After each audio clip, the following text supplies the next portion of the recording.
Los invito a abrir sus Biblias en la epístola a los Colosenses y vamos a continuar esta serie que empezamos y en el capítulo número 1 y el versículo número 21 al último versículo, que es el versículo 29, si no me equivoco.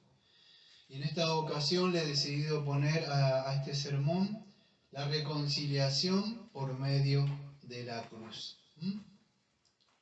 Estuvimos viendo el domingo pasado un poco del versículo 20, que está unido a esto, que lo voy a leer junto con el versículo 21, que dice así: y por medio de él reconciliar consigo todas las cosas, así las que están en la tierra como las que están en los cielos, haciendo la paz mediante la sangre de su cruz. Y ahora seguimos con el 21.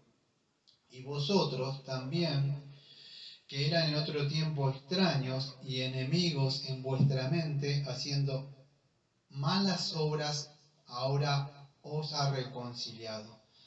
Bueno, amados, para poder entender lo que es la reconciliación, lo primero que tenemos que hacer es, como estábamos orando recién, es entender el estado del hombre, cuál es la condición del hombre después de la caída.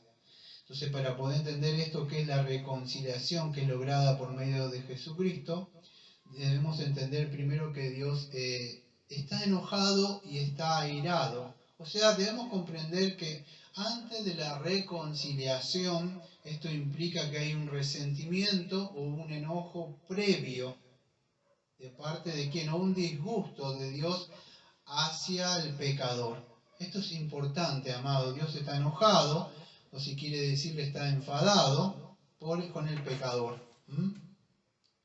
Esto tira por tierra muchos de esos evangelios que se predica por ahí, que Dios te ama, que está muy contento contigo. No, no es así. Dios está enojado, airado con el pecador, a causa de la obra que se llevó en el Edén, que el primer representante o cabeza federal, que era Adán, él viola el pacto ese que conocemos como obra. Entonces Dios está enojado, está airado con el pecador. ¿Por qué? Porque vemos que la primera creación que hubo, que es Adán, violó su santa ley, ¿sí? Y eso nos imputó a nosotros, ¿qué? El pecado original y después los pecados que cometemos nosotros.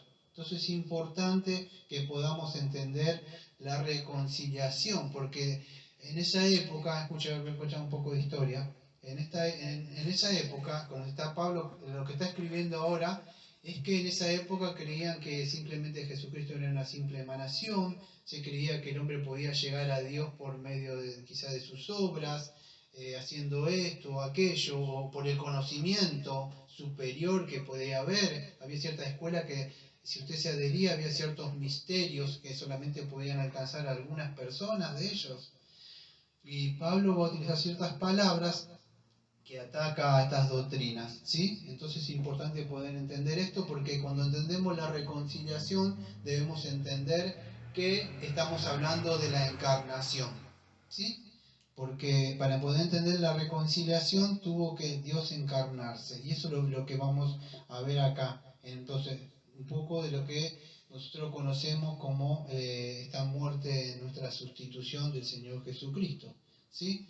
Yo tengo algunos textos para leer, como si quieren anotar ustedes me parecería mejor, porque ya no voy a poder ir. Pero en Romanos capítulo 5, versículo 10, escuchen, dice que nosotros, ahora vamos a ir en otros versículos que le siguen acá, pero debemos entender esto, que dice así, en Romanos 5:10, siendo enemigos, o sea, fuimos reconciliados con Dios por medio de la muerte de su Hijo.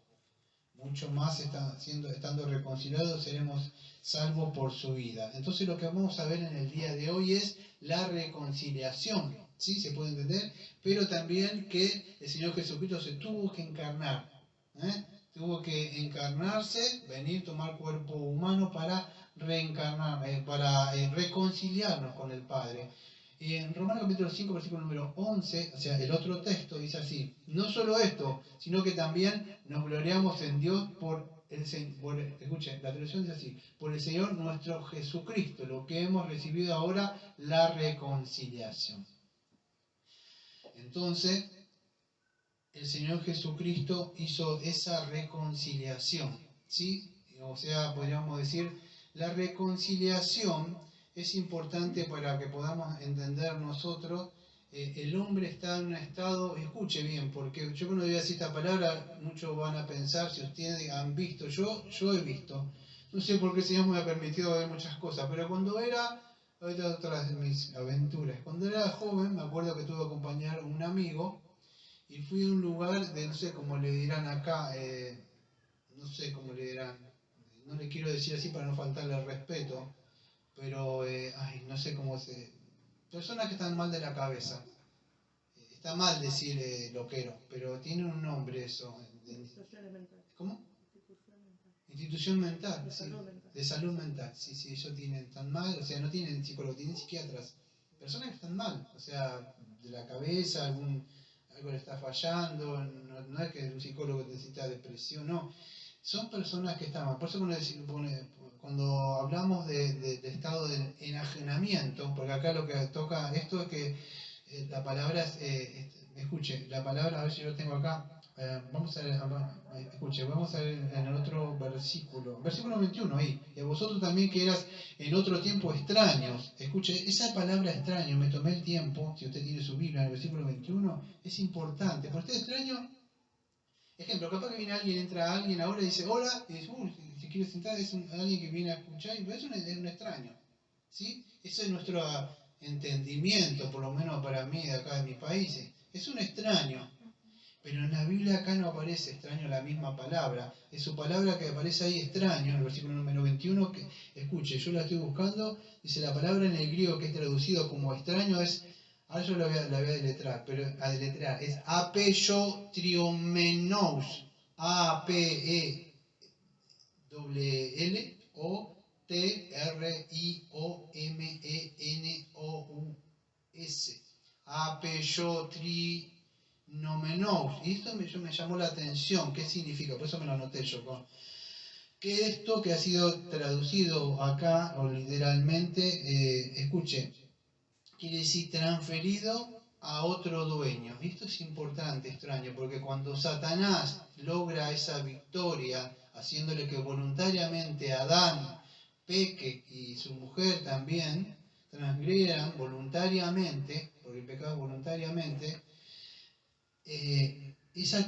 Dios le transfiere a Satanás eso, a otro dueño, la transferencia de propiedad. Nosotros éramos propiedad de Dios, pero al pecar, Satanás se apropia de la mente, escucha, se apropia de la mente y de la voluntad. Por eso que le dice, aceptá a Jesús. Eso no es así, porque Satanás apropió la mente, la voluntad, el yo, el no, los sentimientos, el corazón, todo. Dios le dio, le entregó a Satanás. Por eso extraño significa, tiene más es una transferencia que Dios le dio a Satanás. Y eso es lo que es hoy. ¿Y qué hizo Satanás? Bueno, el pecado afectó. Por eso, perdón lo que voy a decir, espero que no le moleste la posición arminiana. No que aceptás a Jesús, tenés libre albedrío. No es así. Bueno, tenés libre albedrío, sí, pero dominado por el pecado. Porque en esta transferencia que aparece extraño ahí, que es el pecado afectó no un poquito o lo manchó. Es como usted mete una tinta. Yo cuando era joven, me acuerdo cuando vivía en la casilla no tenía mucho dinero y mi mamá me compraba algo que se llamaba colibrí, me acuerdo. Era una tinta. Como uno no tenía dinero, vio, no es como ahora que se compra la gente. Usted tenía un tacho y metía el pantalón ahí pensando que le iba a quedar bien, ¿vio? Y usted cuando salía, si era en esta época, capaz que parecía que era nuevo, ¿vio? Porque hizo como los pantalones la gente, todo roto, pintado. Pero en esa época no. Y usted lo ponía así y salía todo manchado. No sé si la vivieron en esa época. Es malísimo con la tintura, hacía con el palo, uno así. Salía más el palo mejor pintado que el pantalón. ¿Sí? ¿No? Bueno, pero no es que el pecado afectó un poco, no es como esas tinturas te ensuciaban o te manchan. Es totalmente. Bueno, eso es lo que hizo. Al ganarse, eso es lo que significa solamente esa palabra transferencia, o extraños ahí. Cambió todo. O sea, y el pecado afectó toda la mente, toda la voluntad, todo el corazón, todos los sentimientos. Por eso, ¿sabe por qué me estoy no sé si está mal la palabra gastando, tratando de explicarle, es para que ustedes puedan entender lo que es la reconciliación. El hombre no puede por su voluntad, por su carne, por una decisión, no puede pasar, no puede volver a Dios. Es imposible para el hombre. Solo es que por medio de la reconciliación y un pago y un rescate y una entrega de una vida, y solamente eso no bastaría, porque eso solamente pagaría el precio de violar la ley. Y ya está. Diga, bueno, ya está, pero nosotros no tendríamos vida. Se necesita también que esa misma persona vuelva a resucitar. Eso es imposible para nosotros. Entonces tiene que ser una obra de lo alto esto. Y esto es lo que habla un poco la reconciliación. Entonces es importante para poner la reconciliación, es un cambio de posición. ¿Sí? Es un cambio de posición. Escuche bien, porque todo esto implica la reconciliación. Desde la posición que está atrapada con Satanás, en mente, voluntad, sentimiento, a Jesucristo a ganar esa reconciliación con su muerte, paga por el pecado y la resucitar, Él, ¿qué hace? Cambia, el pecador es, yo sé que lo saben, pero quiero que aprecien esto, es trasladado del reino de las tinieblas, de la oscuridad. Esto no significa que la persona quiera, dice, yo quiero, voy a hacer estos cambios, pero muchas veces no puede, porque es como Romanos 7, quiere pero no puede, porque está atrapado. Pero solamente Cristo es el que lo puede trasladar y llevarlo de un estado, escuchen, esto es importante, de alienación. Y acá viene la palabra, alienación, el pecado es locura. Ya lo dije muchas veces, un enajenado. Es enloquecer. Es enloquecer, ¿sí? Ahora, si ustedes han encontrado, decían, bueno, pero yo no he visto una persona loca. Sí, bueno, por ahí uno que conozco. Pero locos, loco. Las personas así tan malos, tan cuerdas. Yo le decía la palabra, otra vez me tomé el tiempo otra semana, de buscar, ¿cómo están locos, señor? Le digo, o sea, hay personas que sí, usted lo escucha y parece que no están muy bien, ¿no? En sus cabales. Pero escuche cómo lo define la Biblia, y ustedes lo van a entender, enloquecido. Es una persona necia. Y ejemplo de locura es un necio, ¿sí? Una persona que obra neciamente. Y esto, escuche, es importante porque ¿cuántas veces usted le predicó a una persona y es necio? No, pero te vas al infierno. No, que el Señor me va a aceptar cuando yo vaya para allá y sigue sabiendo que está mal. Esa persona, fíjese, la Biblia dice necio, pero eso es enajenado, loco, su mente no está bien. Por eso escuche, cuando digo, está mal lo que está diciendo, cuando digo, no me voy a burlar, escuche, no me estoy burlando, pero cuando decimos loco no decimos esto, sino decimos que su mente no piensa bien, no busca a Dios, no le importa a Dios. Es más, la Biblia dice que, a ver si lo dice eso, enemigos en vuestra mente, ahí está. Si usted ha leído Romanos, creo, capítulo 8, dice que incluso nuestra mente, el Señor dice en Génesis capítulo 6, versículo número 5, dice que el Señor se inclinó y vio que de continuo los pensamientos del corazón, de continuo, no, sino que de continuo sus pensamientos eran malos. Sus pensamientos. Entonces, ¿qué dice acá? Extraño y enemigo ¿en qué? En vuestra mente. ¿Por qué? Porque la mente no piensa en las cosas de Dios nunca. Entonces, para que una persona pueda pensar en Dios y volverse a Dios y decir, porque dijo, y volviendo en sí, ¿qué le hace acordar eso? Enajenamiento, no está bien de su mente. Dice, ¿qué hago acá? No sé si a usted le ha pasado eso, pero el volver en sí, eso es arrepentimiento, también metanoia. ¿Qué hago acá? Volveré. Bueno, es cuando vuelve su mente en sí cuerdamente y decide volver. Bueno, así está el hombre. Es un insensato. La palabra yo no la quiero utilizar, pero hay traducciones, nuevas traducciones, y escuche, son fuertes. Usted le va a choquear lo que va a decir. Pero la palabra que le dice que no son inteligentes, le dice la palabra, y acá viene la palabra, le dice estúpidos. sea, gracias. Un estúpido no es un ser inteligente. No es que le estamos ofendiendo. Cuando alguien no es inteligente, usted le dice, sos un estúpido, y se está riendo, es sencillamente le dijo que no es muy inteligente de la mente, nada más. Solo que parece una palabra que ofende. Pero, dígame, y sea sincero, ¿no ha visto muchos de esos? Usted lo sí, sí. Y parecía que su mente no... ¿Vio ese Simpson, ese hombre panzón, amarillo?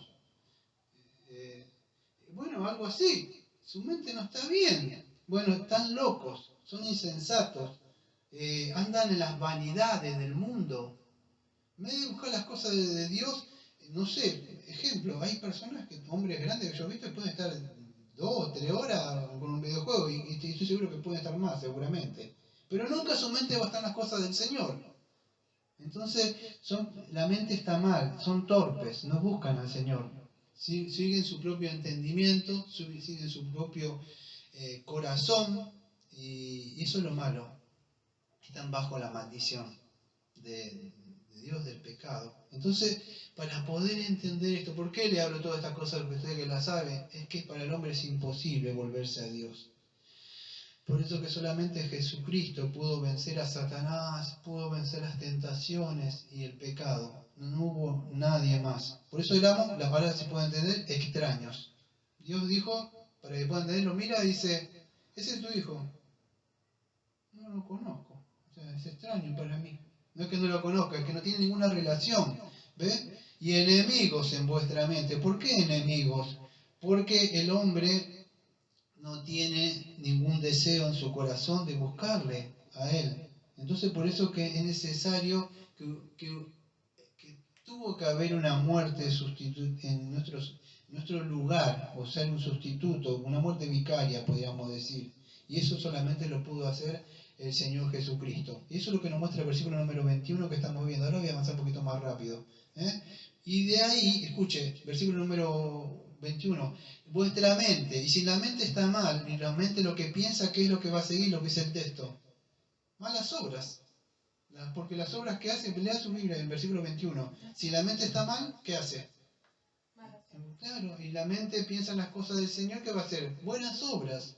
Por eso que es importante llevar a la mente todo pensamiento a Dios para hacer buenas obras. ¿Sí? Pero ¿qué dice? Pero ahora os ha reconciliado. Entonces es importante, lo tuvo que hacer solamente que el Señor Jesucristo. Por eso que para entender la reconciliación debemos entender que Dios está enojado, furioso. Ustedes por ahí que me entienden, está bravo, está airado, dice la Biblia. Por eso que no es que, aceptalo Jesús. No, el Señor está muy enojado con el pecado, porque han infringido voluntariamente, vamos a decir, la ley de Él, la han pisoteado. Eso sucedió desde el Edén y eso se nos ha imputado a nosotros. Por eso tuvo que venir el Señor Jesucristo. ¿Para qué? Para morir en otros lugares. Dice el versículo número 22, vamos a apurarnos. En su cuerpo, dice, para reconciliado en su cuerpo de carne por medio de la muerte para presentarlos santos, sin mancha y irreprensibles delante del Señor. Entonces es así. Tuvo que venir el Señor Jesucristo a morir en nuestro lugar, porque en su cuerpo de carne nos ha reconciliado. Dice, ¿y por qué diría en su cuerpo de carne? No, mire, no pensaba hacer esto, pero lo voy a hacer. Acá Pablo está hablando de muchas cosas que a mí no me da tiempo, en su cuerpo de carne. Lo voy a tocar por arriba porque si no, no voy a poder explicar. Quiero mostrar la belleza de Cristo, pero ahí hay muchas doctrinas que él está atacando. Ejemplo, su cuerpo de carne. ¿Por qué diría eso? Porque muchas doctrinas decían que Dios era Dios y que la materia era mala. Y que Dios nunca podía haber tomado un cuerpo de carne. Eso es negar la humanidad de Cristo. Por eso dice por eso que el domingo pasado estuvimos viendo la deidad de Cristo, la plenitud de Cristo, y ahora la encarnación, por eso pone en su cuerpo de carne, por medio de la muerte, dice, en su cuerpo de carne, porque ellos negaban que Cristo, o sea, Dios se pudiera encarnar. Y ahí lo voy a dejar porque podríamos hablar más sobre eso. Cada palabra que él pone tendríamos que hacer exegesis y no terminaríamos mal. en su cuerpo de carne por medio de la muerte para presentaros santos y sin mancha y irreprensibles delante de Él. Entonces, ¿qué es esto? Acá vemos, escuche, dos cosas. Una, la justificación, para presentarnos delante de Él sin mancha. Él es el Cordero que quita el pecado del mundo. Acá vemos dos cosas de Él. Una es que Él muere en nuestro lugar, resucita para que tengamos vida, pero a la misma vez Él se tiene que presentarse en Él mismo. Fíjate todas las cosas que vemos en los oficios de Él acá. Acá está hablando, podríamos decir, del juicio, de ese juicio que Él murió en la cruz, pero algún día Él va a estar parado atrás de un tribunal para que podamos entender nuestra mente, porque este es un lenguaje antropocéntrico, para que nuestra mente como humano podamos entender. Pero Él mismo nos reconcilia, se viene, para que ustedes su mente lo puedan entender, se pone la sotana de juez y Él va a juzgar, pero a la misma vez nosotros vamos a salir, libre de culpa, porque a la misma vez va a pasar y nos va a representar como abogado. ¿Pero en base de qué? Porque a la misma vez Él fue el que murió por nuestro lugar, que es 2 Corintios capítulo 5, versículo 21, que me da tiempo de hablar, el ministerio de la reconciliación que habla el apóstol Pablo, creo que el versículo número 11 del 2 Corintios capítulo 5, versículo 11 al versículo número 21. Él explica todo lo que es ese ministerio de la reconciliación, y nosotros somos embajadores también, llevando ese mensaje de reconciliados con Dios. ¿Por qué? Porque Dios está enojado. Entonces, escuchen, dos cosas acá en el versículo número 22. Por medio de la muerte para presentaros sin manchas y santos, irreprensibles. Entonces, ¿qué habla acá? La justificación. Él muere en nuestro lugar, la propiciación, recibe la ira para poder sacar el pecado, que es expiación, y para estar justificado. Esto presentarlo sin paga, si está todo cubierto. Pero también, ¿qué habla ahí? O sea, si prestan atención, hay otra cosa más ahí. Nos presenta sin... ¿Qué sería eso? La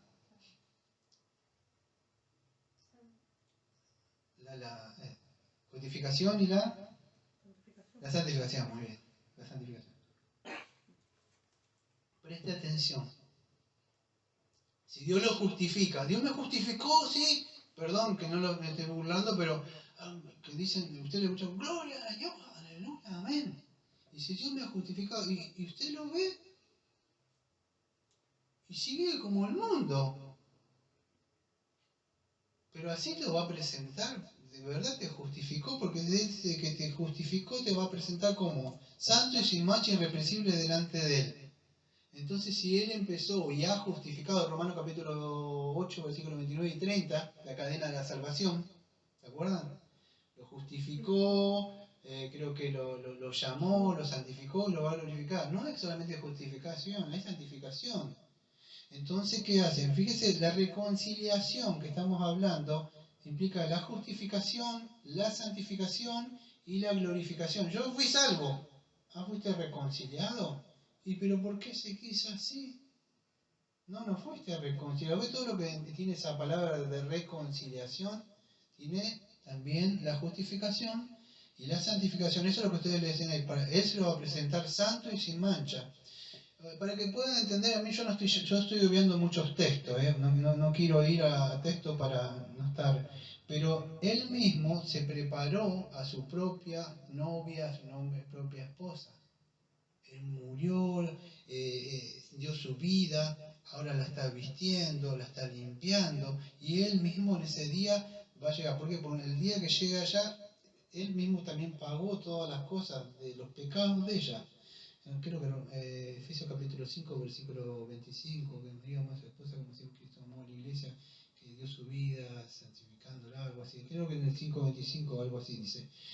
Bueno, eso es lo que habla acá, para presentársela a sí mismo. Entonces, como diría acá, reconciliación no solo tiene la implicación de la justificación, sino tiene la implicación de la santificación. Así, ¿sí?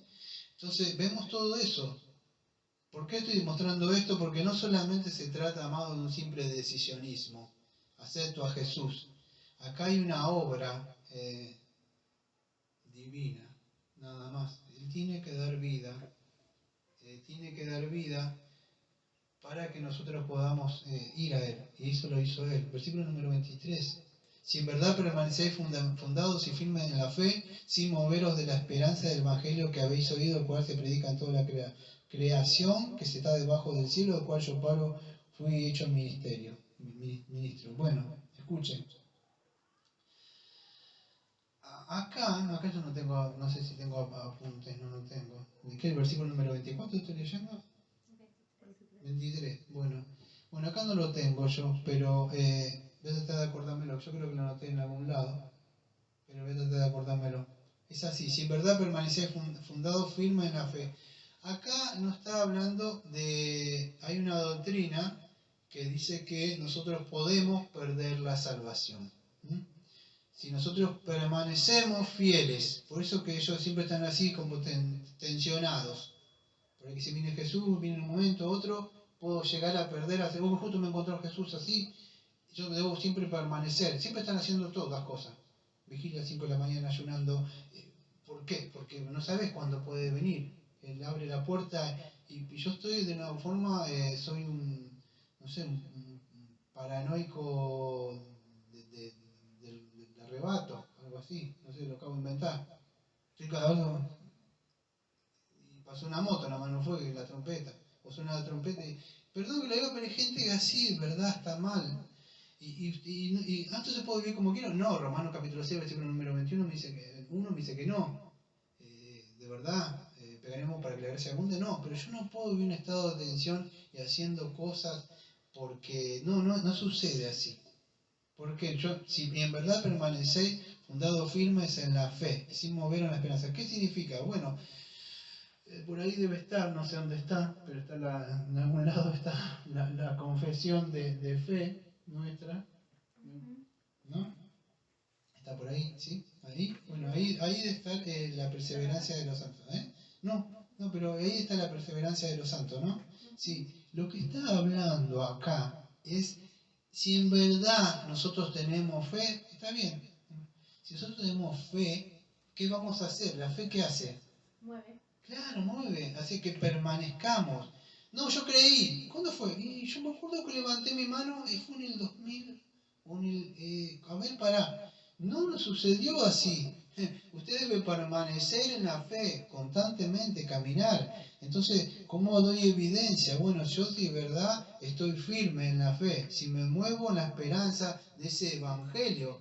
Porque, ¿por qué yo me muevo? ¿Por qué hago las cosas? Porque de verdad creí en ese evangelio. De verdad creí que el Señor murió en mi lugar y resucitó. Y cuando usted entiende eso, no simplemente aceptó a Jesús, después se convierte en la iglesia y debo hacer cosas, y el lunes, el martes, y todas esas cosas son lindas, cantar himno, estudios, pero hay una esperanza de gloria. Usted no va cuando nos congregamos porque ahí, no, tenemos una esperanza. El Evangelio glorioso nos promete que ya tenemos vida, pero también hay una esperanza de gloria que sabemos que Él va a venir y estamos fundamentados en eso y eso nos mueve a nosotros. No nos activa a hacer cosas porque nosotros creemos que haciendo esas cosas vamos a ser salvos. No, es que de verdad nosotros nacimos de nuevo y estemos donde estemos, de verdad nuestra fe es fuerte y fundamentada. A mí me ha prometido que Él va a volver, o yo voy a ir. Y entonces eso debe movernos a hacer. Creo que 1 Corintios capítulo 15, versículo 58, dice que no nos cansemos de hacer las buenas obras. No importa la obra que sea, lo importante es si está haciendo la obra que el Señor le llamó. Y es así. Por eso, permanecer firme en la fe, sin moverlo de la esperanza del Evangelio que habéis oído, en el cual se predica en toda la... ¿Por qué toda la creación? Bueno, Esto es un poco de contexto histórico. Esto era así. En esa época Roma no existía otra cosa que Roma. Todo estaba en Roma. Entonces, para poder entenderlo, se había predicado lo que está diciendo dentro de Roma. ¿Sí? Fuera de Roma, como que no existía nada, algo así. Todos venían a Roma. Entonces, hablaba así. Es lo mismo que decía Jesucristo anda caminando y dice, todo el mundo le sigue. Y no le seguía todo el mundo a Cristo. Era una forma, no sé, como que creo que se llama en hermenéutica, dice como hipérbole, ¿no? Sí, una forma de agrandar las cosas. Bueno, esa es la que dice acá. Si habéis oído el que se predica en toda la creación, no que toda la creación, sino que hablaba de esa parte, ¿sí? Que es ahí, que está debajo del cielo, por eso Pablo fui hecho ministro. Bueno, vamos a seguir un poco más adelante. Todavía tengo bastante tiempo. Bueno, voy a entonces extenderme un poco más. Me voy a extender un poquito más ya que tengo un poquito de tiempo.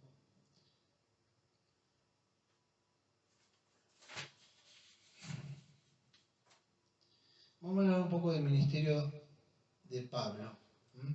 El ministerio, ustedes saben de Pablo, ¿cuál era? Y vamos a empezar el versículo 24. Dice así: ahora me gozo en lo que padezco por vosotros, cumplo en mi carne lo que falta de las aflicciones de Cristo por su cuerpo, que la iglesia. Escuchen, vamos a hablar un poquito sobre este llamamiento que tuvo Pablo. Él perseguía a la iglesia, maltrataba a la iglesia, golpeaba a muchos de ellos, los torturaba a muchos de ellos. Y él fue partícipe de uno, creo que no sé si uno de los primeros, fue Esteban. Y yo siempre me imagino a este hombre, yo no sé usted, pero yo, para poder entender la Biblia, siempre traté de ocupar el lugar de esa persona y poder entender. Yo me imagino yo siendo joven y participar que a un hombre, porque apedrearlo, ustedes saben lo que es tirarle unos pedazos de cosas. Yo me imagino que pobre Esteban le abrieron el cráneo, le saldría las partes, el ojo, pues le reventaron y él estaba ahí. Él perseguía, quizá golpeaba a chicos, mujeres. Era muy malo este hombre, terrible. Y después el Señor le dijo, yo te enseñaré, yo le enseñaré, le dijo, lo que debes padecer. Y de verdad cumplió eso con él. Ahora me gozo en lo que padezco, dijo. Y él una vez se gozaba haciendo sufrir personas. Pensaba que estaba en lo correcto, pienso yo. Él mismo lo dice en Filipenses. Pero ahora él se goza en lo que padece.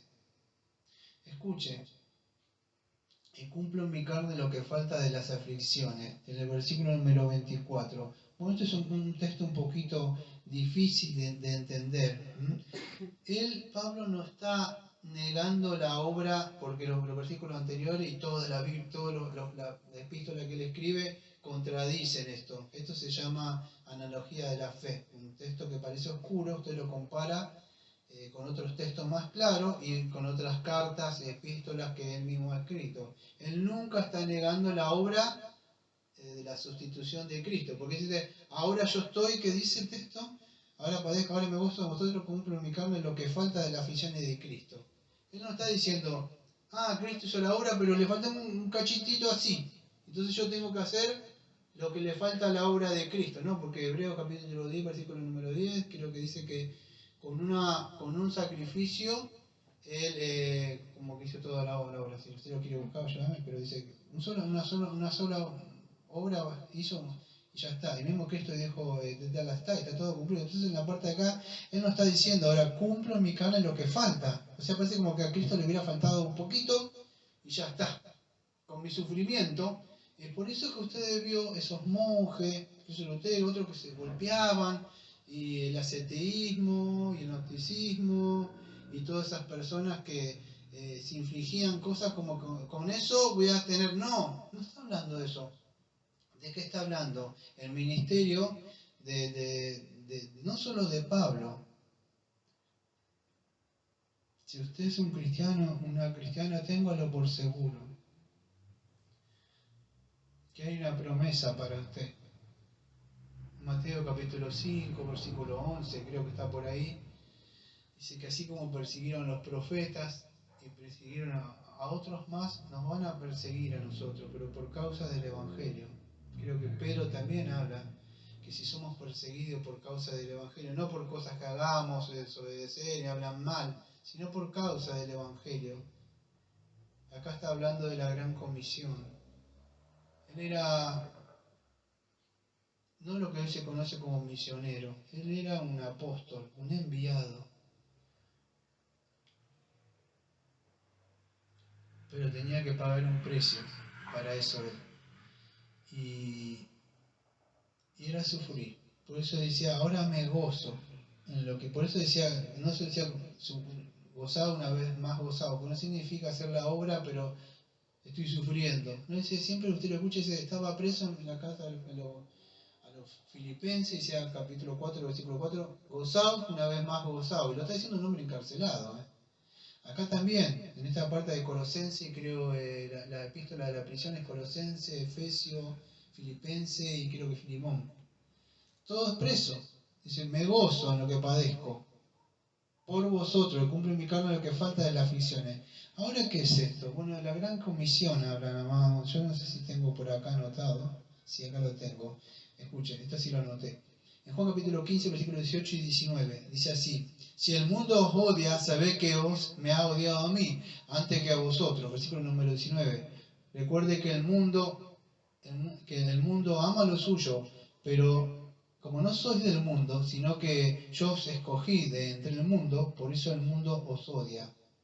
Acordado de aquella palabra que os dije, el siervo no es mayor que el Señor. Si el mundo me ha odiado a mí, o dice la traducción esta, que lo odiará a vosotros también, que os perseguirán. Entonces, ¿qué está diciendo Pablo acá? Bueno, amados, que a causa de el ministerio de él, y no solo de él, sino de todos nosotros, vamos a ser perseguidos, vamos a padecer, no quizá como Pablo, estar preso, encarcelado, y muchas de las cosas que le pasó. Pero el camino del cristiano y la cristiana, yo creo que es como una escalerita, sube, que va subiendo, va bajando, y a veces momentos llanos, a veces piedra, desierto, con compañeros, como cristiano o cristiana, ¿no? De la alegoría. Pero téngalo por seguro, Juan 16, versículo 33, que en el mundo tendré muchas aflicciones. Mire, no tengo nada contra usted. Usted puede hacer lo que usted quiera. Se piensa que yo me meto en su vida. Pero usted sí come, se ríe, vive, escucha las mismas cosas que escuchan ellos. Y ellos no es que los odian, pero se sienten a gusto con usted. Algo no ha pasado en su corazón. Y es la regeneración. Porque si usted ha sido regenerado, cuando usted habla de Cristo. En los primeros minutos, en una obra, no puede estar mucho usted. Yo no sé cómo es para usted.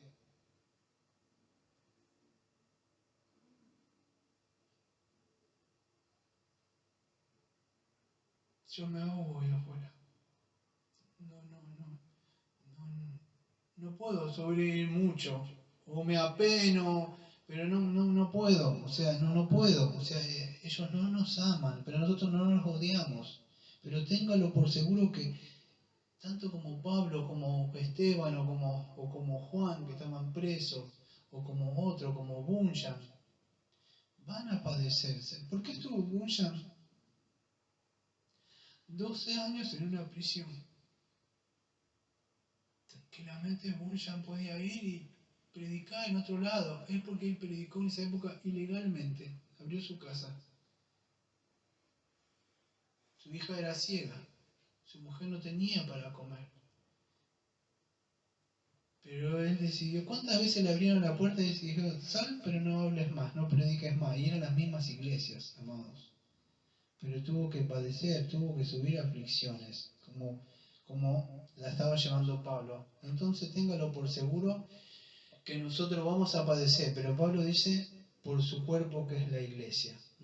Hay que pagar un precio, y no es un precio que pagó Cristo, ¿sí? Sino que el precio es que muchos de nuestros seres queridos, muchos de lo que eran amistades, el mundo, trabajos y otras cosas, no nos van a querer. Eso es lo que está hablando de eso. No está negando la obra de Cristo acá. ¿Sí? Eso es importante que se pueda entender. De la cual fui hecho ministro según la administración de Dios que me es dada para con vosotros para que anuncie cumplidamente la palabra de Dios. Versículo número 25. Bueno, entonces fue un ministro. Esto es fácil de entender. Dios le dio el ministerio o podríamos decir un mayordomo para que se pueda entender, de administrar, de administrar y de llevar la palabra. Eso es lo que hace todo ministro. Todo ministro tiene un llamado, pero no tiene un llamado para cantar y danza alegre y hacer show y cosas de entretenimiento. No, ¿qué dice ahí? Para anunciar cumplidamente la palabra de Dios. Y eso es lo que hace un ministro. Anuncia lo que dice Dios, lo que proclama Dios, lo que Dios ha dicho.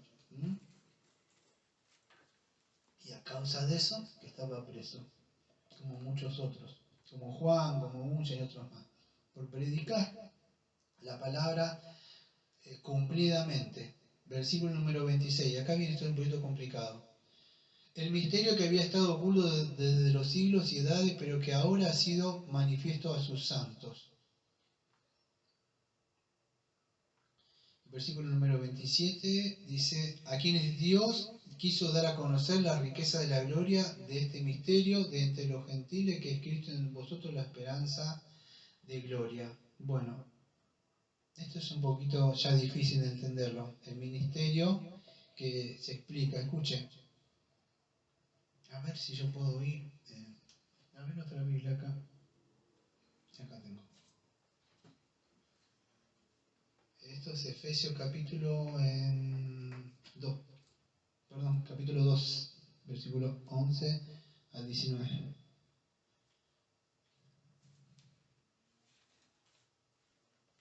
Escuchen, porque acá acá lo va a explicar un poco mejor.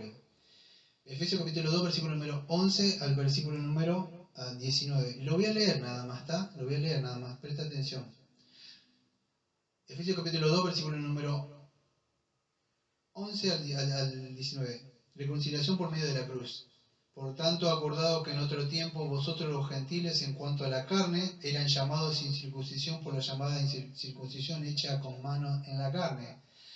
Versículo número 12. En aquel tiempo estaban sin Cristo, alejados de la ciudadanía de Israel, alejados de los pactos, de las promesas, sin esperanza y sin Dios en el mundo. Pero ahora en Cristo Jesús, vosotros que en otro tiempo estabais lejos, habéis sido hechos cercanos por la sangre de Cristo. Versículo número 14. Porque Él es vuestra paz, que de ambos pueblos hizo uno, derribando la pared intermedia de separación. Versículo número 15. Aboliendo en su carne la enemistad de la ley, los mandamientos expresados en las ordenanzas, para crear en sí mismo de los dos un solo y nuevo hombre, haciendo la paz y mediante la cruz reconciliar con Dios a ambos en un solo cuerpo, matando en ella las enemistades. Y vino y anunció la buena nueva de paz a vosotros que estaban lejos, y a los que estaban cerca, porque por medio de él los unos y los otros tenemos la entrada por un mismo espíritu al Padre. Versículo número 19. Así que ya no soy extranjero ni advenedizo, sino conciudadano de los santos y miembro de la familia de Dios. Miren este texto. No quiero hablar un poco sobre el dispensacionalismo, pero me acuerdo que una vez se acordaba de una iglesia bautista acá, que era arminiana, y yo fui, no sé, algo me dijo, y yo simplemente le dije, ¿leíste alguna vez Efesios capítulo 2, versículo 11? Cristo ya abolió, no hay dos pueblos que Israel, ya somos todos uno, una nación espiritual. Entonces acá vemos este misterio, un misterio, no es un misterio ¿Vio con usted, vio esas películas que de ahí que a veces son como de misterio, no sé cómo se llama usted, hace usted así como que le agarra algo así que parece que es misterioso, no sabe que no habla de misterio, habla de algo escondido. Gálatas, capítulo 4, ¿era? A ver. Sí, capítulo 4, Gálatas. Pero cuando, antes de Efesios, pero cuando vino el cumplimiento del tiempo, Dios envió a su Hijo, nacido de mujer y bajo la ley, para que redimiese lo que estaban bajo la ley. Pero cuando vino el cumplimiento, había un tiempo, algo que estaba escondido, que es creo que es 2 Corintios, capítulo número 5 es, 5 es, ¿no?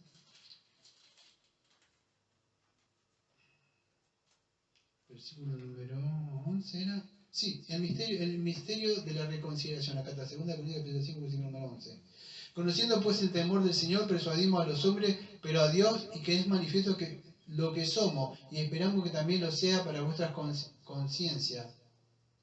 No nos recomendamos pues otra vez a nosotros, sino que nos damos ocasión de gloria por vosotros, para que tengáis con que responder a lo que se gloria en la apariencia y no en el corazón. Porque si estamos locos es para Dios, y si estamos cuerdos es para vosotros. Porque el amor de Cristo nos contiene pensando esto, que si uno murió por todos, luego luego todos murieron. Y si por todos murió, para que todos vivan, ya no vivan para sí, sino para aquel que murió, que resucitó por ellos. De manera que nosotros de aquí en adelante a nadie conocemos según la carne. Y aun si a Cristo lo conocimos según la carne, ya no le conocemos así. De modo que si alguno está en Cristo, nueva criatura es. Las cosas viejas pasaron, y aquí todas son hechas nuevas. Y todo esto proviene de Dios, quien nos reconcilió consigo mismo por medio de Cristo y nos dio el ministerio de la reconciliación, que Dios estaba en Cristo reconciliando consigo al mundo, no tomándolo en cuenta a los hombres sus pecados, y nos encargó a nosotros la palabra de la reconciliación. Así que somos embajadores en nombre de Cristo, como si Dios rogase por medio de nosotros. Os rogamos en nombre de Cristo, reconciliaos con Dios. Al que no conoció pecado, por nosotros lo hizo pecado, para que nosotros fuésemos hechos justicia de Dios en él. Y eso es lo que nos habla, amado, este misterio que estaba escondido. El judío se creyó un pueblo aparte, santo, y era así, pero Dios había depositado, vamos a decir, en ellos, o había puesto en ellos esas verdades, y ellos, por medio de ellos, que iba a venir la salvación vamos a decir, a toda la raza y la humanidad, no solamente al judío. Sí, Dios lo apartó, Dios lo santificó, era una nación en un tiempo, no quiero decir dispensación, porque decir, este es un dispensacionalista, pero en una dispensación, en un tiempo, sí, Dios tuvo un propósito de depositar en ellos su verdad, los pactos, gracias. Pero, llegado el tiempo de cumplimiento, ese misterio iba a salir. Y el misterio es Cristo, pero el misterio que estaba escondido, es que Dios no solamente, porque escuchen, ellos pensaban que solamente ellos eran los escogidos, pero vez tras vez Dios le mandaba profeta. Uno de esos, Osea, creo que en Romanos capítulo número 15 dice: llamaré al pueblo que no era amada, será mi amada, algo así, creo, Osea capítulo 2. Por Isaías también, que ellos lo iban a endurecer, porque Dios le había traído la palabra tras palabra, ellos se endurecieron porque se confiaron de que ellos eran el pueblo de Dios. Pero Dios, como ellos se fueron al mundo, Dios les desecha por un tiempo. No es que los deja a Israel, los desecha por si se quieren volver. Algunos se vuelven, mientras Dios viene trayendo personas de otras partes. Así lo explica en Romanos capítulo 11. Para darle el propósito, yo no sé por qué hace las cosas así Dios, pero las hace así. El propósito de Dios es darle celos. Así lo dice Romanos 11. A estas personas que tuvieron todos los beneficios.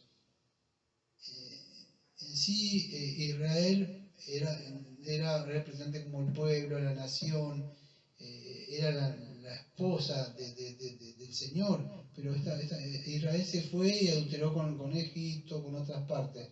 En ese proceso Dios empezó a traer una promesa por medio de Isaías, Oseas, que iba a traer a otras personas. Bueno, este es el misterio que estaba escondido. ¿Qué era? Que iba a redimir a toda raza, lengua y nación. Israel se confió que solamente ellos, y no llevó el Evangelio, se quedó tranquilo, nada más. Es más, cuando vino el Mesías, ¿qué hizo? Lo mataron. ¿Sí? Bueno, este es un misterio, es algo que estaba escondido en Cristo. Si usted ve Colosenses capítulo 2, vamos a verlo el otro domingo si Dios quiere, versículo número 2 dice lo mismo, para que sean consolados sus corazones unidos en amor para alcanzar toda la riqueza del pleno entendimiento a fin de conocer que el misterio de Dios el Padre y de Cristo.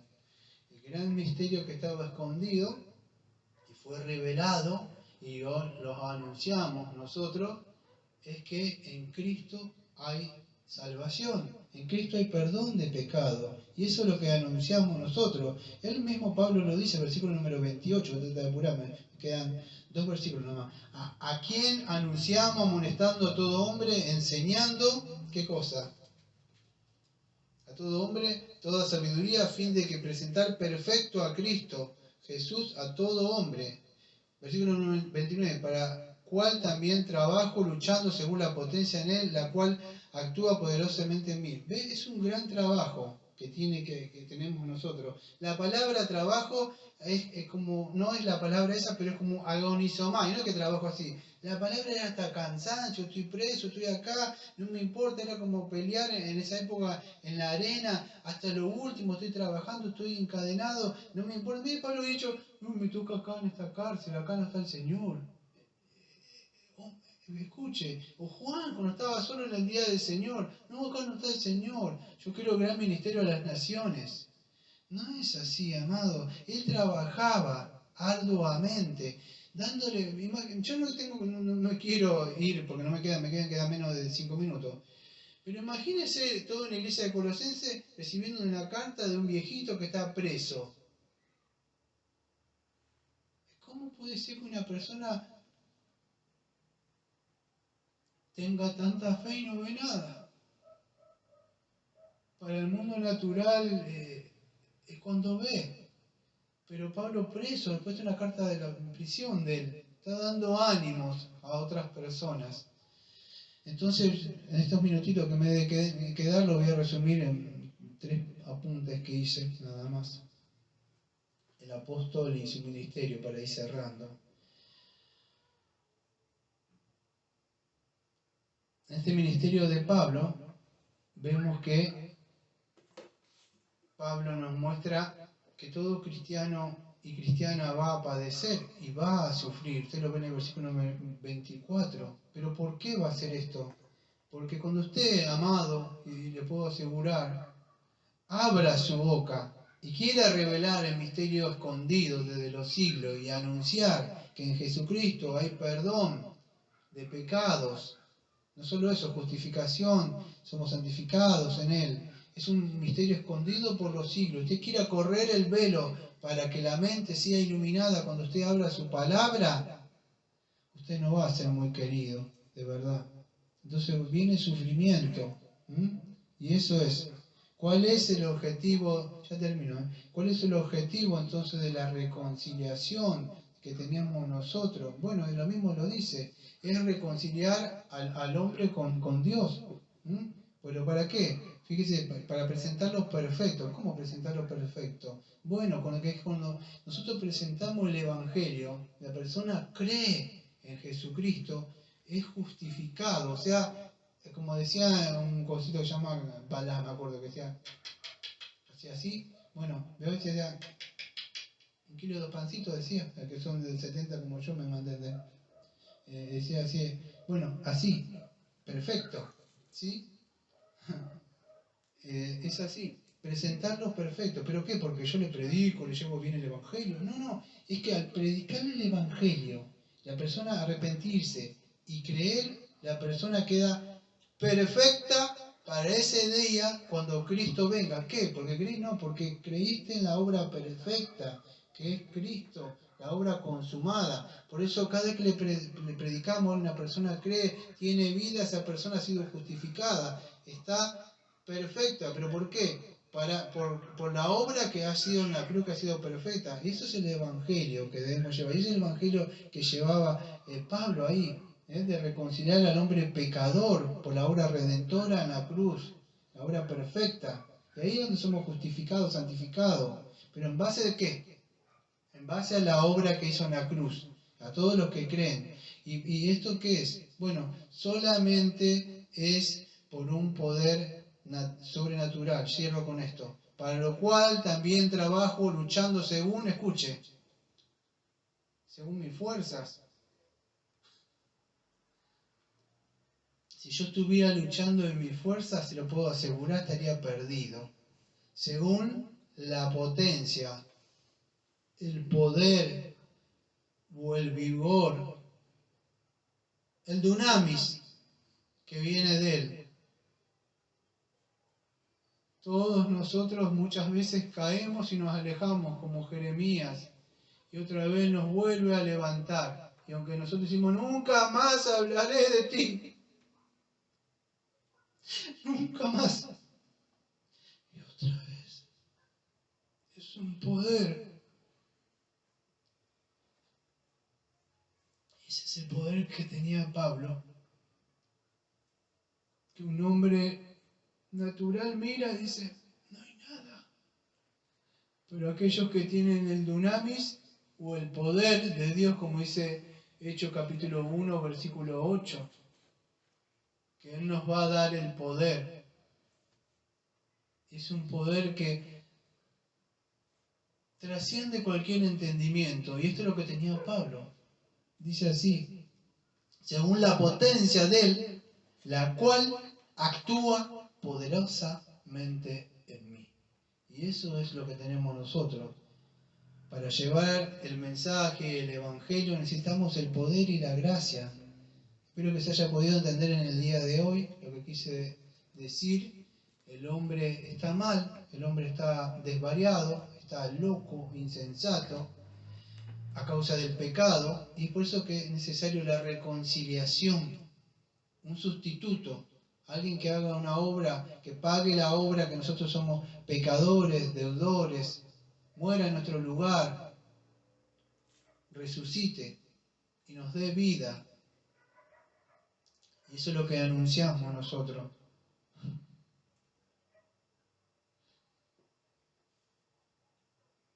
Pablo le llama, creo que en Corintio, como evangelio que para muchos es locura. Lo que ellos no saben, que la Biblia les dice que ellos son locos, insensatos, enajenados, le dice, están mal. Y a esa gente que está mal le anunciamos el evangelio que para ellos es locura. Así que, amados, tenemos una obra. Y me digan, esto es para Pablo. No, amados, no es para Pablo.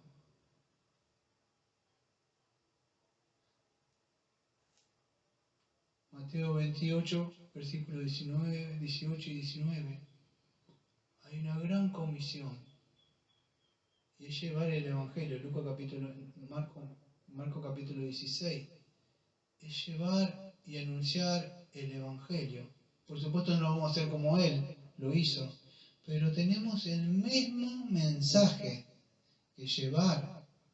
Y es anunciar a un mundo caído y pecaminoso y enajenado que va camino insensato al infierno.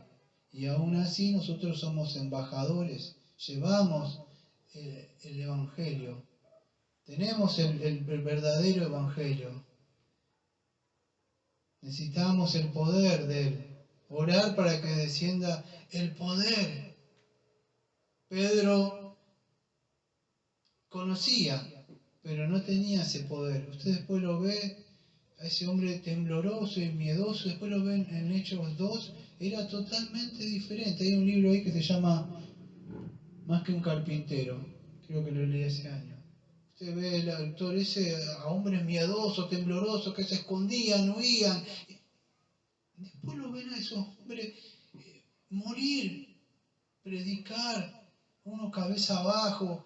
¿Y qué les pasó? Recibieron poder de lo alto, amado, para hablar. Así que vamos a orar. Amado Padre, Señor, le agradecemos, Señor, porque a usted le agradó a nosotros revelar este misterio, Señor, que estaba escondido, y es la reconciliación, Señor, con este mundo, con aquellos, Señor, que están muertos en delito y pecado, Señor. Nos ha dado su palabra, el verdadero Evangelio, pero y aún así si tuviéramos el Evangelio, no podríamos hacerlo, Señor, porque necesitamos del Espíritu Santo. Sin el Espíritu Santo y ese poder que convence pecadores, no sirve de nada. No, necesitamos que Él regenere, Señor, los corazones.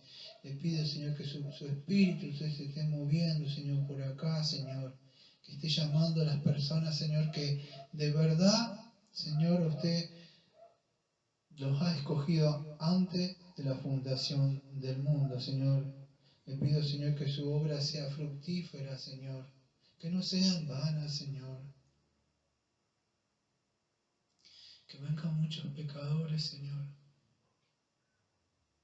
Usted nos ha dado, Señor, el verdadero Evangelio, Señor. En el día de hoy, Señor, hay muchas personas que sinceramente estoy seguro que están congregadas en otro lado, creyendo de verdad que eso es la verdadera fe, Señor. Y al final del camino, Señor, cuando se tengan que encontrar en el juicio, Señor, van a ser como ese personaje. Ignorancia. Pero ignorancia porque no quisieron de verdad creer en el verdadero Evangelio. Así que ayúdenos, Señor, que su Espíritu, Señor, esté, Señor, con nosotros cuando llegamos al Evangelio, para que podamos anunciar, Señor, su Santo Espíritu, Señor, le abra la mente, el entendimiento y los regenere, Señor, y lo traiga, Señor, de las tinieblas a la luz admirable que es en Cristo, Señor. Todo esto se lo pedimos en el nombre de nuestro amado Señor Jesucristo, como siempre decimos. Amén. Amén. Amén.